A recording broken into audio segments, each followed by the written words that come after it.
Mas nós vamos iniciar o estudo do livro Qual a Missão da Igreja? Socorro, Rabi. Qual a missão da igreja? Eu creio que dá para nós estudarmos este livro durante este ano, se nós corrermos, porque é muita matéria e matéria muito boa. Então nós não teremos a tradicional revista na escola dominical, mas teremos este livro. Os professores terão e os alunos, se puderem, adquiram, porque é riquíssimo para o nosso crescimento espiritual. Durante este ano nós estaremos estudando, então, este livro que tem como título Qual a Missão da Igreja? Será que agora eu já acerto? Está carregando. Então, deixa eu ir por aqui. Deixa eu pegar aqui a minha cola. Muito bem. Vamos lá. Então, este livro fala qual a missão da igreja, entendendo a justiça social e a grande comissão. Entendendo a justiça social e a grande comissão. O texto básico da palavra que nós vamos tomar está em Mateus capítulo 10, os versículos de 1 a 42. Então eu convido você aqui e em casa, abra comigo o texto sagrado, Mateus capítulo 10, os versículos, todo o capítulo, de 1 a 42. É a essência da vocação dada por Jesus à igreja. Ele deu aos apóstolos e à igreja, naturalmente. Mateus 10, do versículo 1 ao versículo 42. Eu convido você, mais uma vez, a comigo fazer esta leitura. Obrigado, meninos. Muito obrigado. Isso, perfeito, perfeito. Mas vamos fazer a leitura do texto, assentados mesmo. Me ajudem na leitura. Talvez você que está aí no auditório não perceba, mas quando você lê, ajuda muito a quem está ministrando. Não no sentido psicológico, simplesmente, mas no sentido prático mesmo, no sentido pedagógico. É bom a gente ouvir que a congregação está lendo também. Isso nos ajuda. Vamos ler juntos. Vamos juntos, Mateus 10, a partir do 1. Tendo chamado os seus 12 discípulos, deu-lhes Jesus autoridade sobre espíritos imundos para os expelir e para curar toda sorte de doenças e enfermidades. Essa palavra não caducou, essa palavra continua. Versículo 2. Ora, os nomes dos 12 apóstolos são estes. Primeiro, Simão, por sobrenome Pedro, e André, seu irmão, Tiago, filho de Zebedeu, e João, seu irmão, Filipe e Bartolomeu, Tomé e Mateus, o publicano, Tiago, filho de Alfeu e Tadeu, Simão o Zelote e Judas Iscariote, que foi quem o traiu. A estes 12 enviou Jesus, dando-lhes as seguintes instruções: não tomeis rumo aos gentios, nem entreis em cidade de samaritanos, mas de preferência procurai as ovelhas perdidas da casa de Israel. E à medida que seguirdes, pregai que está próximo o reino dos céus.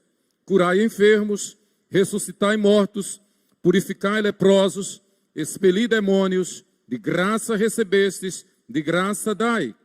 Não vos proveis de ouro, nem de prata, nem de cobre nos vossos cintos, nem de alforje para o caminho, nem de 2 túnicas, nem de sandálias, nem de bordão, porque digno é o trabalhador do seu alimento. E em qualquer cidade ou povoado em que entrardes, indagai quem neles é digno, e aí ficai até vos retirardes. Ao entrardes na casa, saudai-a. Se com efeito a casa for digna, venha sobre ela a vossa paz. Se porém não for, torne para vós outros a vossa paz. Se alguém não vos receber, nem ouvir as vossas palavras, ao sairdes daquela casa ou daquela cidade, sacudi o pó dos vossos pés. Em verdade vos digo que menos rigor haverá para Sodoma e Gomorra no dia do juízo do que para aquela cidade. Eis que eu vos envio como ovelhas para o meio de lobos. Sede, portanto, prudentes como as serpentes e simples como as pombas. E acautelai-vos dos homens, porque vos entregarão aos tribunais, e vos açoitarão nas suas sinagogas. Por minha causa sereis levados à presença de governadores e de reis, para lhes servir de testemunho a eles e aos gentios. E quando vos entregarem, não cuideis em como ou o que haveis de falar, porque naquela hora vos será concedido o que haveis de dizer. Visto que não sois vós os que falais, mas o Espírito de vosso Pai é quem fala em vós. Um irmão entregará à morte outro irmão, e o pai ao filho. Filhos haverá que se levantarão contra os progenitores e os matarão.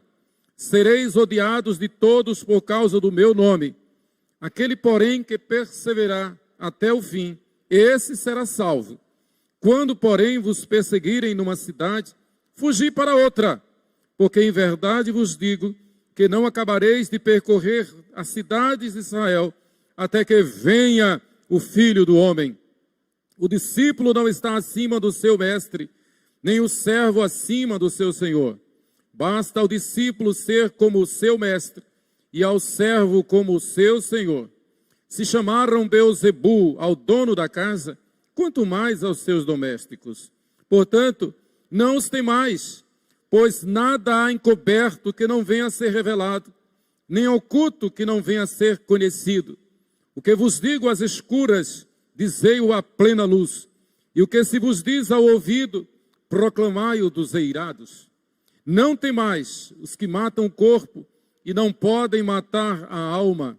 Temei antes aquele que pode fazer perecer no inferno tanto a alma como o corpo. Não se vendem 2 pardais por um asse, e nenhum deles cairá em terra sem o consentimento de vosso Pai. E quanto a vós outros, até os cabelos todos da cabeça estão contados. Não temais, pois, bem mais valeis vós do que muitos pardais. Portanto, todo aquele que me confessar diante dos homens, também eu o confessarei diante de meu Pai que está nos céus. Mas aquele que me negar diante dos homens, também eu o negarei diante de meu Pai que está nos céus. As dificuldades. Não penseis que vim trazer paz à terra. Não vim trazer paz, mas espada. Pois vim causar divisão entre homem e seu pai, entre a filha e sua mãe, e entre a nora e sua sogra. Assim, os inimigos do homem serão os da própria casa. Quem ama seu pai ou sua mãe mais do que a mim, não é digno de mim. Quem ama seu filho ou sua filha mais do que a mim, não é digno de mim. E quem não toma a sua cruz e vem após mim, não é digno de mim. Quem acha a sua vida, perdê-la-á. Quem, todavia, perde a vida por minha causa, achá-la-á. Quem vos recebe, a mim me recebe. E quem me recebe, recebe aquele que me enviou. Quem recebe um profeta no caráter de profeta, esse receberá galardão de profeta. Quem recebe um justo no caráter de justo, receberá o galardão de justo. E quem der a beber, ainda que seja um copo de água fria, a um destes pequeninos, por ser este meu discípulo, em verdade vos digo, que de modo algum perderá o seu galardão. Amém. Que o Senhor aplique esta palavra ao nosso coração, à nossa mente. Mateus capítulo 10 é o resumo da constituição da igreja. Mateus capítulo 10 é o resumo da constituição da igreja. É a ementa da igreja. É a tese da igreja. Toda a vivência da igreja, toda a história, toda a prática da igreja está aqui em Mateus 10. Jesus chama 12 homens, os faz apóstolos. E você lembra que dentre esses 12 estava também Judas Iscariotes. E Jesus sabia o que estava fazendo. Os 12 representam a nós. Os 12 representam a igreja que é formada na prática a igreja militante, ela é formada de trigo e também tem joio no meio, e não nos cabe, não nos compete apontar quem é joio. Apenas esta é uma tarefa dos anjos ceifeiros quando da volta do Senhor. A igreja é formada é representada por 10 virgens. 10 virgens, todas crentes, todas esperando o Senhor, todas doutrinariamente instruídas, todas com a lâmpada. Mas há uma seleção. Apenas 5 eram sábias.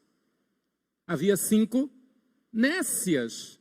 Então não basta ser igreja, não basta estar rolado na membresia da igreja. É preciso ser sábio. É preciso ser cheio do Espírito Santo. É preciso ter nas suas lâmpadas azeite suficiente, que é símbolo da unção, do enchimento, do poder do Espírito Santo. Jesus dá as instruções para os 12, dá-lhes autoridade, o que nós vemos nos versículos de 5 a 15.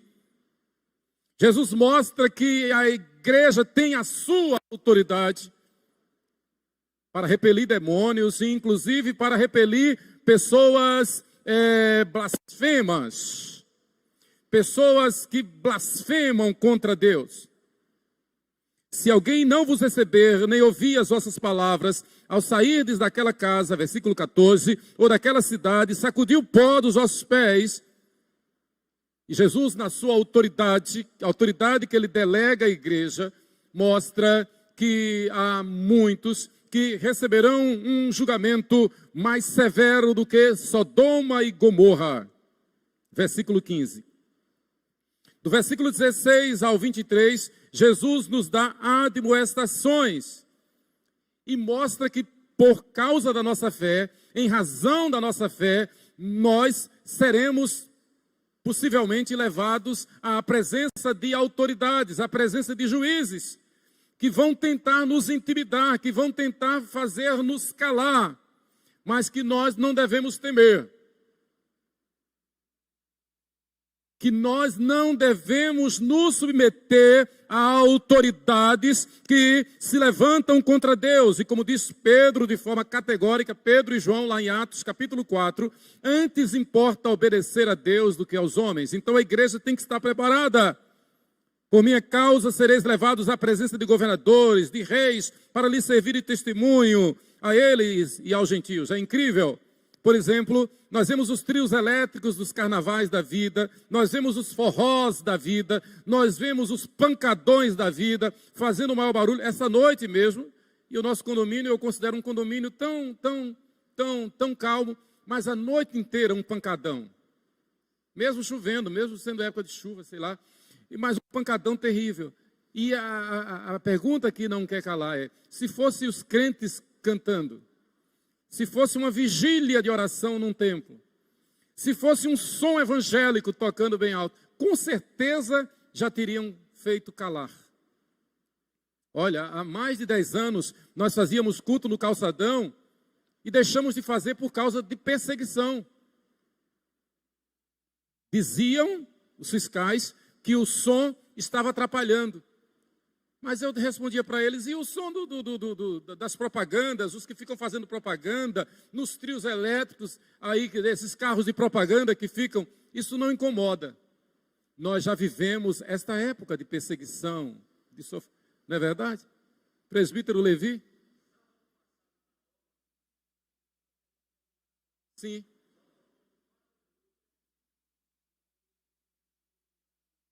Está vendo? Sábado passado. Está vendo? Estamos vivendo esses dias. É carro de propaganda, é trio elétrico, é pancadão, é festa no condomínio. Todo sábado tem festa lá no condomínio. É o dia todo, até de madrugada, um sonzão e não incomoda ninguém. Se fosse um culto, teríamos sido já proibidos, como foi o culto que estávamos fazendo sábado passado lá na orla, e a polícia chegou e mandou parar. Certamente alguma denúncia, claro. Então nós estamos vivendo essa época. Versículo 22, isso é chave para nós temos que entender isto. Nós não agradamos o mundo, por isso que é imperativo nós estudarmos esse livro, que na verdade é uma pregação. Qual a missão da igreja? Qual a missão da igreja?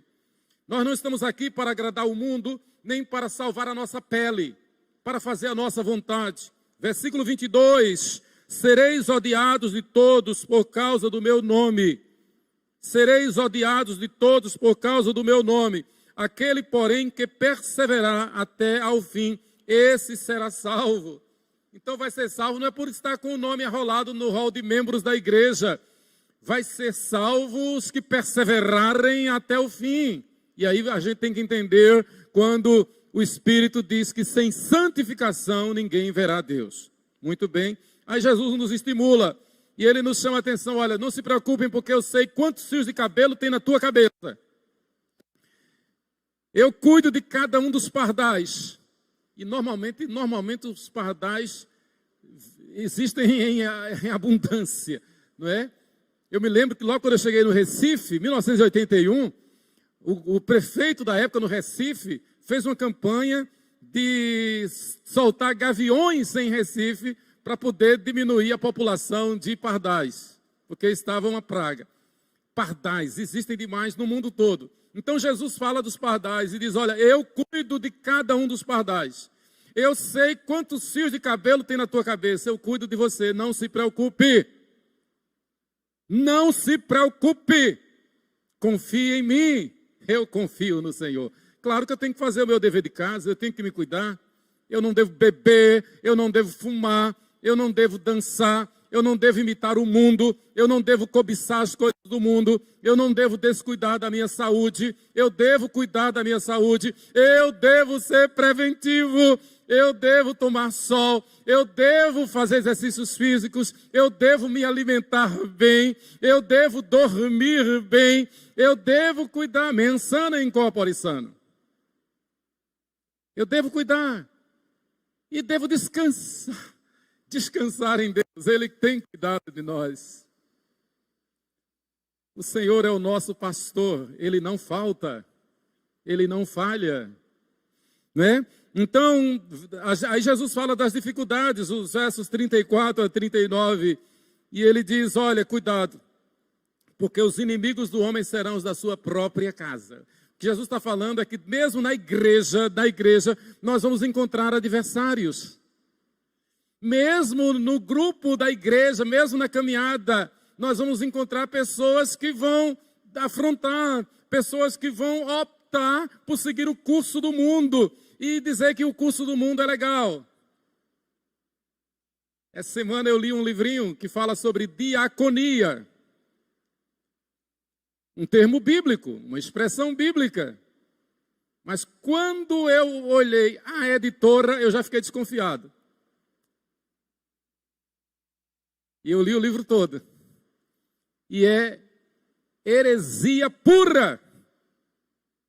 Para os irmãos terem uma ideia, a tese do livro, a base do livro é a teologia da libertação do herege Leonardo Boff.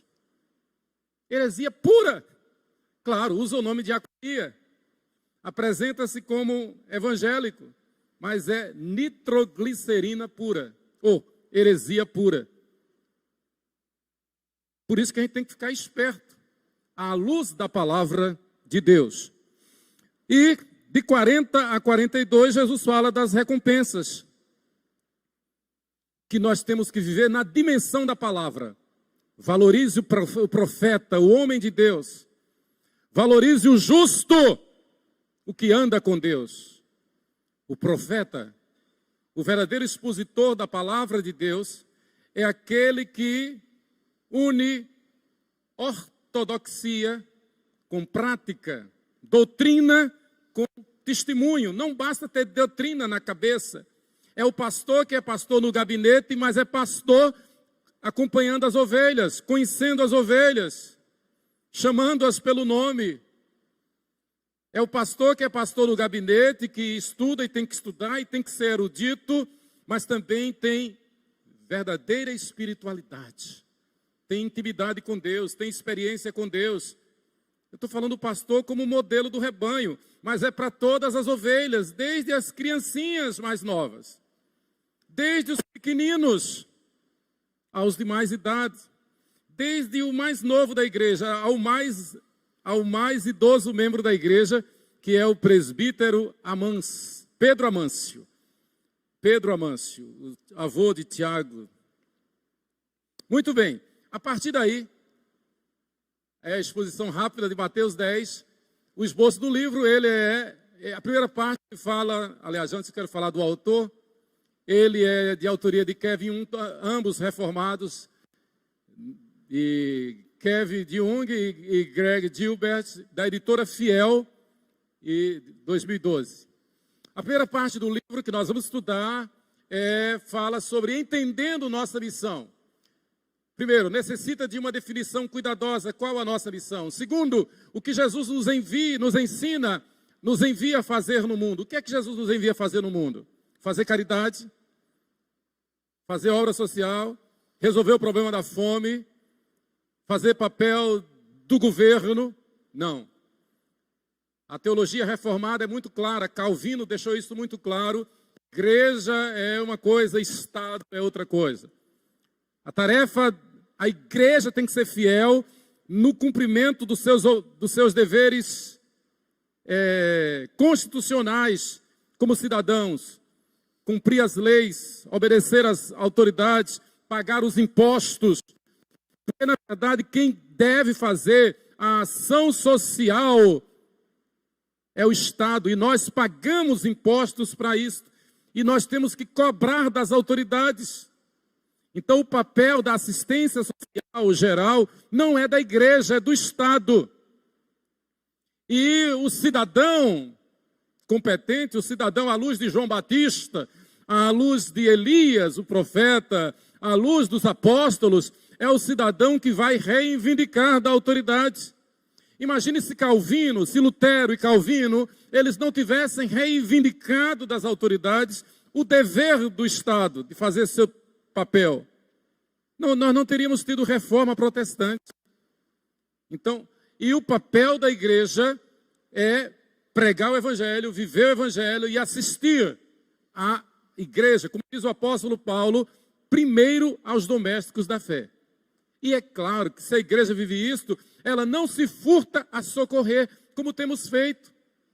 Eu me lembro que, poucos anos, quando teve aquela enchente em Palmares, Pernambuco, a igreja presbiteriana no Brasil todo se arregimentou para socorrer a população de Palmares, através da presbiteriana.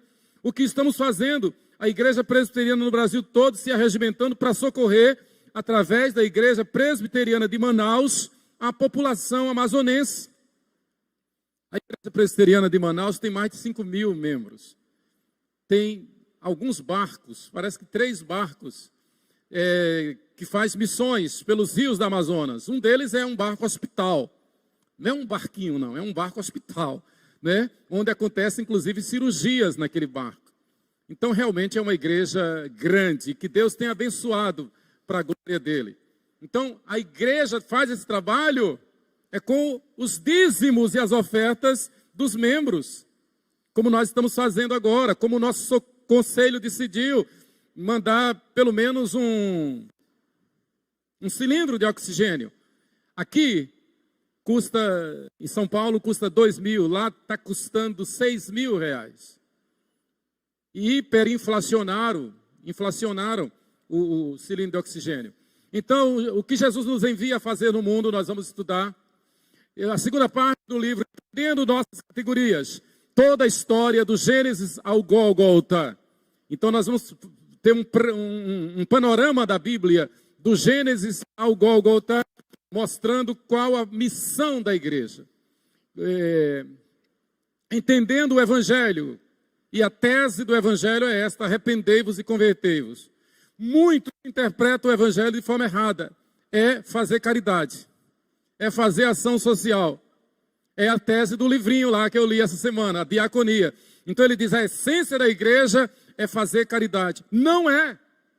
A essência da igreja é pregar o Evangelho. Arrependei-vos e convertei-vos. E Jesus diz isso bem claro aqui na ementa da igreja. Mateus 10, 32 e 33, que todo membro de igreja devia saber na ponta da língua. Portanto, todo aquele que me confessar diante dos homens, também eu o confessarei diante de meu Pai que está nos céus. Mas aquele que me negar diante dos homens, também eu o negarei diante de meu Pai que está nos céus. E eu me emociono com isso, sabe por quê? Porque não basta se livrar desta ou daquela doença. É preciso se livrar do inferno. É preciso se livrar do inferno. E só tem uma vacina contra o inferno. É o sangue de Jesus. E a resposta aos que recebem a vacina do sangue de Jesus é arrepender-se dos seus pecados. É converter-se ao Senhor Jesus. É publicar a sua fé. Que tristeza saber que nós temos parentes, pessoas queridas, que simplesmente dizem, não, eu nasci nessa religião e vai morrer nessa religião. Não se converte. Sem conversão, sem arrependimento de pecados, não há salvação. Sem conversão, não há salvação. O texto é muito claro. Portanto, todo aquele que me confessar diante dos homens, que declarar diante dos homens, que publicar a sua fé, e a importância da igreja, publicar a fé, também eu o confessarei diante de meu Pai que está nos céus. Mas aquele que me negar diante dos homens, também eu o negarei diante de meu Pai que está nos céus. Esta é a mensagem da igreja. E a igreja não pode passar a mão na cabeça das pessoas, não. Que bom, todo mundo é crente. E morreu, morreu. Deus é bom, vai levar para o céu. Não! Sem arrependimento, sem conversão, sem publicação da fé, Mateus 10, 32 e 33, sem publicação da fé, não há conversão, não há santificação. Sem santificação, ninguém verá Deus. Aquele que me negar diante dos homens, também eu o negarei diante de meu Pai que está nos céus. Que adianta o homem ganhar o mundo inteiro e perder sua alma? Que adianta o homem estar se protegendo de doenças? Vai morrer, de qualquer jeito. Mas grande alegria tem os que esperam no Senhor. Grande alegria tem os que podem dizer, como o apóstolo Paulo, para mim o viver é Cristo e o morrer é lucro. Prefiro partir e estar com Cristo, o que é incomparavelmente melhor. E eu sei que se permaneço na carne, é tão somente para testemunhar do Evangelho. É assim que a Bíblia diz. Se eu estou aqui ainda, os dias que me restam ainda, é para que eu testemunhe do Evangelho, é para que eu diga ao mundo que sou crente e que o mundo precisa se converter. Entendendo o governo redentor de Deus, quem manda na igreja é o Senhor Jesus. Qual a missão da igreja? Ainda na parte 2, entendendo nossas categorias. Entendendo, ali saiu, está separado. Não é entendendo, corrijam, por favor. É entendendo, do verbo entender. Não é entendendo, é entendendo, já vai corrigir. Muito bem, entendendo a missão da igreja. Vivendo esta missão, né? Nós temos que nos submeter ao Senhor da igreja, à visão da igreja, à missão da igreja. Perfeitos, meninos, vocês são 10, vocês são 100%. Então, entendendo o que é justiça social. Justiça social sem arrependimento não é justiça, é balela. É balela. Sem fé, é impossível agradar a Deus. Entendendo justiça social, exposição e aplicação, buscando a shalom, a verdadeira paz, a paz do Senhor, entendendo os novos céus e a nova terra. O que o livro está dizendo é que nós devemos viver o tempo todo em função do novo céu e da nova terra. É vivendo isto, é sabendo, na expectativa de que não é surpresa o céu, não é surpresa a nova terra, é vivendo na esperança, e como é o tema da igreja este ano, fé, esperança e amor, fé, esperança e amor, de que nós vamos para o novo céu e a nova terra. Nós estamos passando por aqui rapidamente, e não é sábio a ilusão. A ilusão não é coisa sábia. É entendendo ainda o que fazemos e por que fazemos. É a parte 2 do livro. Sendo zelosos de boas obras, por que e como fazemos o bem como pessoas e como igreja. A missão da grande comissão. A missão da grande comissão. Qual é a grande comissão? Mateus 28, 18 a 20, Marcos 16, 15. Ide por todo o mundo e pregai o evangelho a toda criatura. Atos 1, 8. Ser-me-eis testemunhas, tanto em Jerusalém como em toda a Judéia e Samaria e até aos confins da terra, tendo recebido o poder do Espírito Santo. A grande comissão da igreja. Conselho para... O que significa e por que é importante a grande comissão? Conselho para o cristão motivado e missional. A melhor maneira de fazer a diferença como cristãos. Irmãos, prestem atenção nesta palavra. Prestem atenção nesta frase. A melhor maneira de fazer a diferença como cristãos no mundo de tempo, energia e recursos finitos, é ensinar a Bíblia e dar testemunho de Jesus em casa, no trabalho, no lazer e onde quer que haja oportunidade. A palavra de Deus é suficiente e eficiente para fazer a obra de Deus. A palavra, deixa a palavra falar. A melhor coisa, o melhor presente que eu ganho é quando alguém, de graça assim, me pergunta, o senhor é crente? E eu gosto mais ainda quando eu estou bem esporte, de chinelo, de bermuda, né? E aí, isso acontece normalmente com frentistas nos postos de gasolina. É um lugar que a gente vai muito. Aí, tal, de repente, o frentista pergunta, o senhor é crente? Eu sou pela misericórdia de Deus. É bom, deixe fluir, deixe o bom perfume de Cristo ser exalado da tua vida. Vivamos a palavra de Deus com temor. Amém? Vamos dizer juntos? Me ajudem, por favor. Diga comigo. Vivamos a palavra de Deus com temor. A palavra de Deus. E aqui é um parênteses bem claro. A gente é tentado o tempo todo a negligenciar a palavra de Deus e viver mais a palavra de homens. E viver mais a palavra dos outros. A gente tem que viver a palavra de Deus. Amém? Qual a missão da igreja? Entendendo a justiça. Olha, voltou? Assim. Aí sim. Aí já vai na primeira aula. A primeira aula, né? Qual a missão da igreja? Voltando, o título do livro, qual a missão da igreja? Entendendo justiça social e a grande comissão. Essa é a tese dos autores deste livro, Qual a Missão da Igreja, que eu recomendo. Se você ainda não adquiriu, adquira, por favor. Vai ser para o teu bem e bem da tua casa, tá? Mas, se você não puder, não tem problema, porque os nossos professores vão preparar as lições mastigadas, né, para passar a cada domingo em nossa escola dominical. Muito bem. A primeira aula, então, é esta. E eu quero comentar, eu vou até 10h30. O que é a igreja? Igreja é eclesia. Eclesia, do grego, que significa literalmente assembleia. Assembleia. Era uma expressão usada para quando o povo se reunia. Isto vem desde o Antigo Testamento. Em Números, por exemplo, quando Moisés diz que ao toque das trombetas, as tribos deviam sair de suas cabanas e se encontrar no meio do ajuntamento. Então, aquilo ali é uma eclesia, uma assembleia, literalmente é a assembleia. O autor da Epístola aos Hebreus traduz isto de forma muito clara. É a Assembleia de Deus. E essa é uma expressão tão bonita, né? E que nome bonito para uma denominação. Assembleia de Deus. É a reunião do povo de Deus. Em outra versão, diz Assembleia dos Santos. Louvado seja Deus por isto.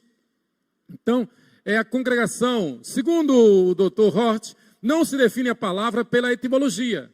Um especialista em grego.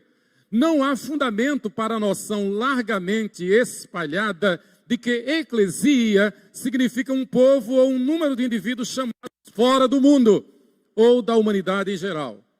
Então, Porque eclesia, do verbo chamar, kalel, o verbo kalel, chamar, então criou-se a ideia de que é um povo chamado para fora, ou do ajuntamento para ir para o mundo, ou chamado para fora do mundo para vir para o ajuntamento.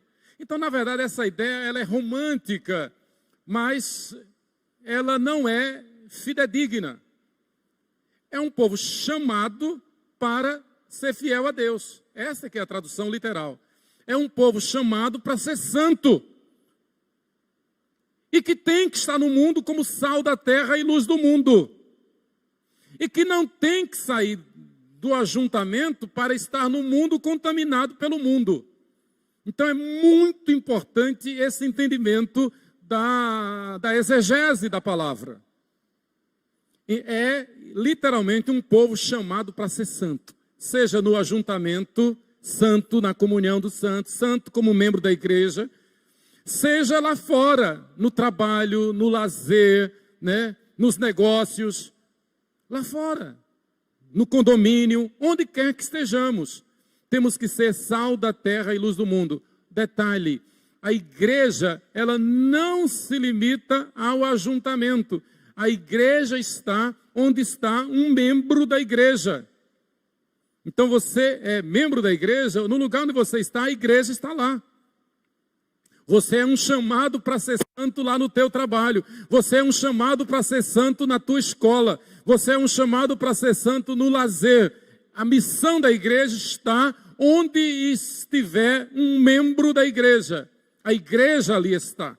Então aquela ideia, repito, platônica, romântica, de que simplesmente a igreja é um povo chamado para fora, chamado de dentro do arraial, de dentro do templo, para ir para fora testemunhar, embora ela exprima a verdade, porque nós temos que ir evangelizar, nós temos que alcançar os povos não alcançados, mas essa não é a ideia principal de igreja. Também não é o contrário, chamado de lá de fora para dentro do templo como num gueto, como num regime fechado, vivermos isolados, como uma ilha, vivemos isolados do mundo. Não é essa a ideia. É chamados para ser santo. É um povo chamado para ser santo. Esta é a interpretação da palavra. Então, é assembleia, congregação. Literalmente, é a assembleia do povo, já vimos. O que é a igreja? O corpo de cristãos espalhados pelo mundo. Todos quantos adoram. E aqui a gente tem que fazer um parênteses. A gente é tentado o tempo todo a pensar que a igreja somos nós, os que pensamos do mesmo jeito. Que a igreja é uma denominação. Não é. Conquanto amemos a nossa denominação, e eu sou neto de presbiterianos, tanto da parte de pai, como da parte de mãe. O meu avô materno, ele estudou no colégio americano em Laranjeiras. De Laranjeiras, ele foi para o colégio 2 de Julho, presbiteriano em Laranjeiras. E o meu avô paterno, Pedro Alcântara Costa, foi fundador de igrejas. Itapuranga, Itabaiana, Tapera da Serra, São Domingos, né? Nos povoados de Itapuranga. Quantos templos meu avô paterno construiu? Louvado seja Deus. Então eu sou neto de presbiterianos. Eu sou herdeiro de Simonton, de Calvino. Mas eu não posso ser ingênuo e pensar que só a igreja presbiteriana está certa. A igreja evangélica, ela se subdivide em várias denominações. E denominações, como diz a nossa Constituição da IPB, denominações genuinamente evangélicas são reconhecidas como a igreja só. Por isso que a igreja presbiteriana não batiza, não rebatiza membros que venham de outras denominações genuinamente evangélicas. Por isso que a igreja presbiteriana do Brasil não impede de dar a Santa Ceia a membros de outras denominações genuinamente evangélicas. Graças a Deus pela IPB, porque nós entendemos que a igreja não se limita a uma denominação. A igreja está no mundo todo. Imagine um culto dos Concombas, dirigido pelo reverendo Ronaldo Lidório, lá em Gana. É um culto que começa 9 horas da manhã e vai até 9 horas da noite. E o pastor daquela igreja é o reverendo Ronaldo Lidório. Louvado seja Deus por isso. Mas é o estilo. É o estilo. Imagina o nosso missionário, o reverendo Vinícius Figueiredo e Andréa, lá no Quirguistão. E pessoas se convertem e são batizadas. Mas lá ele só aceita o batismo por imersão. Então não é por aspersão. O pastor é presbiteriano, reformado, calvinista. Mas na hora de batizar, batiza por imersão. E mais uma vez, graças a Deus pela IPB, que aceita a forma de batismo. A gente batiza por aspersão. A gente batiza criança. Mas a gente respeita quem vem de uma denominação que não batiza criança e que batiza por imersão. A gente aceita, sem crise, porque a gente entende que a igreja é maior do que a denominação, né? Então é muito importante a gente ter essa consciência. O poder do Espírito Santo é quem governa a igreja, é quem une a igreja. Eclesia refere-se também à assembleia dos cristãos que já morreram e foram recebidos no céu. Por isso essa expressão reformada, calvinista, a igreja fiel, ela é visível e invisível, militante e triunfante. Visível porque ela está aqui, a gente está vendo a igreja. A gente vai na Consciência Cristã, lá em Campina Grande, e vê 12 mil irmãos, várias denominações. É a igreja visível, mas a igreja era também invisível, porque só o Senhor sabe quem é o trigo. Porque no meio do trigo tem joio. A igreja é militante, porque ela tem uma missão, ela cumpre a missão, ela honra a missão. Ela não vive de braços cruzados, ela não vive olhando para trás. Ela não se furta ao dever de agir como igreja. Ela é fiel nos dízimos, ela é fiel nas ofertas, ela é fiel no testemunho, ela é fiel na proclamação, ela é fiel na submissão à palavra. Então ela é militante. Ela trabalha, ela constrói, né? Ela constrói templos, ela se reorganiza, ela organiza novas igrejas, ela abre congregações, como nós estamos vendo esse trabalho belíssimo, dirigido pelo reverendo Lucas Apolinário, lá em Aruana, um ponto de pregação que logo, logo será uma bela congregação, né? O que o Espírito Santo está fazendo através do reverendo Fausto Brasil. Domingo passado ele me disse aqui no púlpito, olha, Manuel, logo, logo nós vamos pedir a organização igreja do Parque São José. Louvado seja Deus, assim como nós fizemos com Glória, né? Louvado seja Deus. Então esta é a missão da igreja, ela não para. Essa é a primeira lição. O que é a igreja? E aqui eu quero convidar você. Durante o estudo deste livro na escola dominical, os nossos professores vão se servir muito da Confissão de Fé de Westminster e dos nossos catecismos, maior e breve. Nós vamos citar muito os comentários da Bíblia de Genebra também. E nós vamos tomar como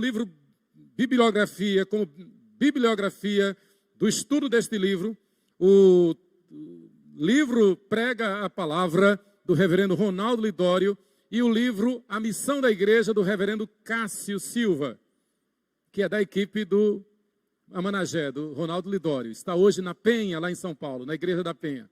Então, tanto Ronaldo Lidório como Cássio Silva são referências bibliográficas para o estudo deste livro.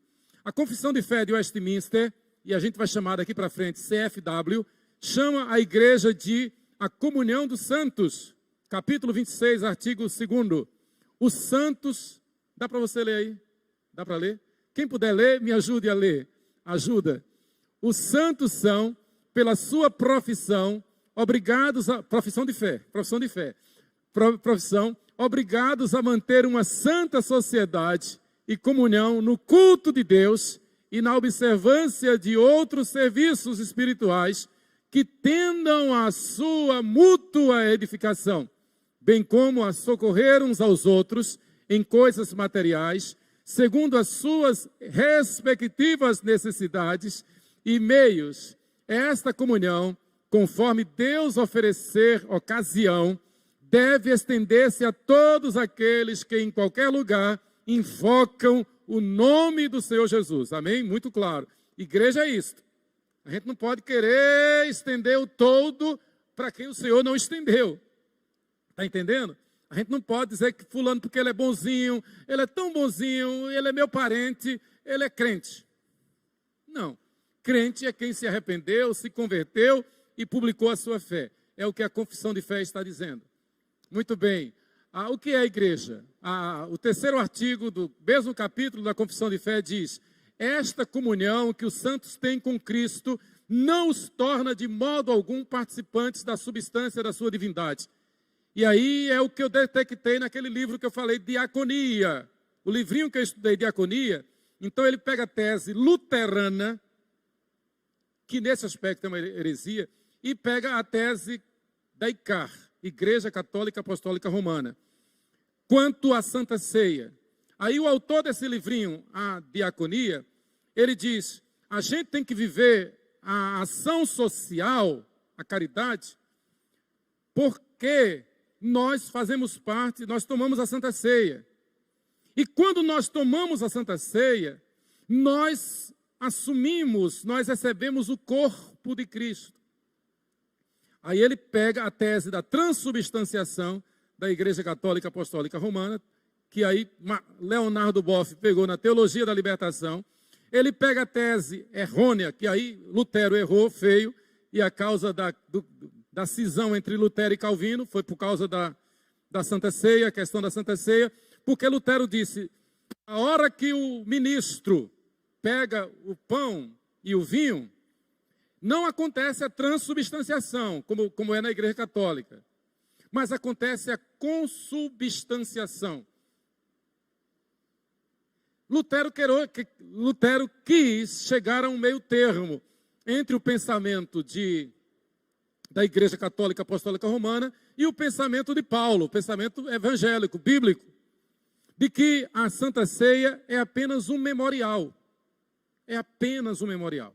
Aí Lutero quis um meio termo. Ele disse: não se transforma em pão, não se torna hóstia, não acontece a transubstanciação, nem também é apenas um memorial, nem é apenas um símbolo. Lutero disse: acontece a consubstanciação. O que é isso? Então, quando o crente toma a Santa Ceia, o pão se transformou no corpo, o vinho se transformou no sangue, mas, literalmente, o crente, quando toma a Santa Ceia, ele está recebendo Cristo. Então, ele não age por si, é Cristo agindo em si. É uma confusão, porque, na verdade, o cristão fiel ele é dirigido pelo Espírito Santo. O problema é que na Santa Ceia, no sacramento da Santa Ceia, então, toda vez, segundo Lutero, toda vez que o crente toma a Santa Ceia, ele está recebendo Cristo de novo. E aí ele deve sair para fazer a obra social, para fazer a diaconia, não por causa da fé, não por causa do Evangelho, mas ele vai fazer porque Cristo habita dentro dele, por causa da motivação da Santa Ceia. É uma confusão, é uma heresia, não é por isso. A gente faz a Santa Ceia, aliás, a gente faz a obra social, a gente faz a diaconia, porque isso é fruto da profissão de fé, do testemunho cristão. Então eu não preciso alegar que eu recebi Cristo na Santa Ceia. Então não tem esse mistério que a Igreja Católica chama. Eis o mistério da fé. Não tem esse mistério. Por isso que Calvino rompeu com Lutero e Zwinglio foi mais a fundo ainda. Na verdade eu acho que eu coloquei aí, são quatro interpretações do que é, assim aí, as interpretações da Santa Ceia. A ICAR, Igreja Católica Apostólica Romana, então defende a tese da transubstanciação. Quem participa da Santa Ceia está recebendo Cristo de novo. Então, por isso a palavra missa. A missa no latim significa sacrifício. Então, toda missa é um sacrifício. Cristo está morrendo e ressuscitando de novo. E quem então toma a Santa Ceia, nasceu de novo.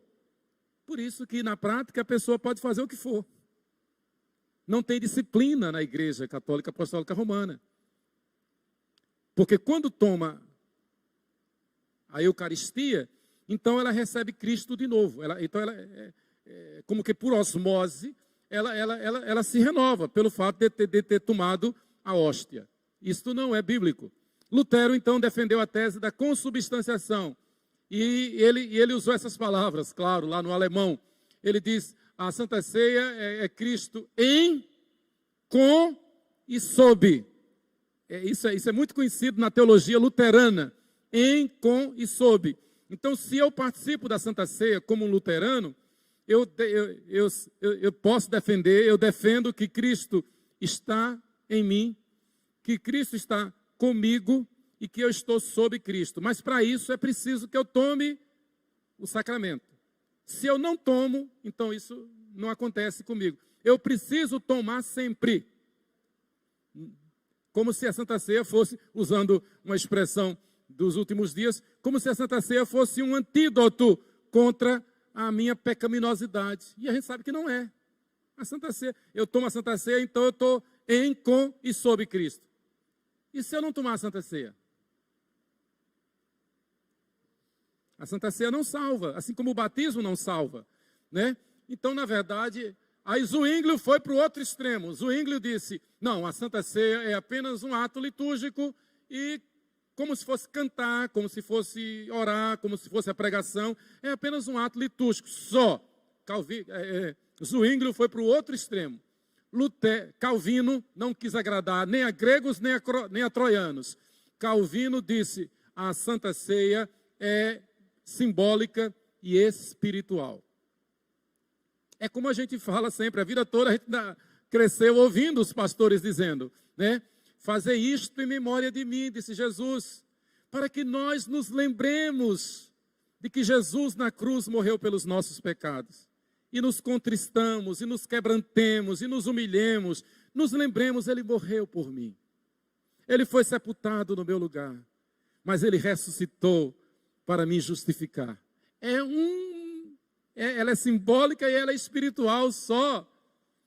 E por isso que é um sacramento. Esta é a ideia, então, da Santa Ceia. Então, a Santa Ceia em si, o sacramento da Santa Ceia, não é a motivação para que eu saia fazendo a obra da igreja. A igreja, então, de suma importância é entendermos o sentido doutrinário acerca dos sacramentos, porque desse depende toda a ideia da missão da igreja. Segundo a ICAR, Igreja Católica, o batismo salva. Santa Ceia é a presença literal de Cristo. É a ideia da Igreja Católica e luterana. Significa que a caridade salva. É uma verdadeira heresia. Que, na verdade, é a tese do Espiritismo. Boas obras ajudam a purificar e aperfeiçoar nas reencarnações, né? Então, essa ideia herética da Santa Ceia, tanto da católica como da luterana, se manifesta principalmente nos últimos tempos com essas ideias. O Teleios é um movimento, Teleios, holístico e TMI. Representantes no Brasil hoje são Caio Fábio, Ariovaldo Ramos, né? E esse Ed René Kivitz. Então eles defendem isto. Eles negam, na verdade, a necessidade de conversão. Eles dizem, o importante é a caridade. E Jesus, no final, vai salvar todo mundo. A velha tese católica apostólica romana, né?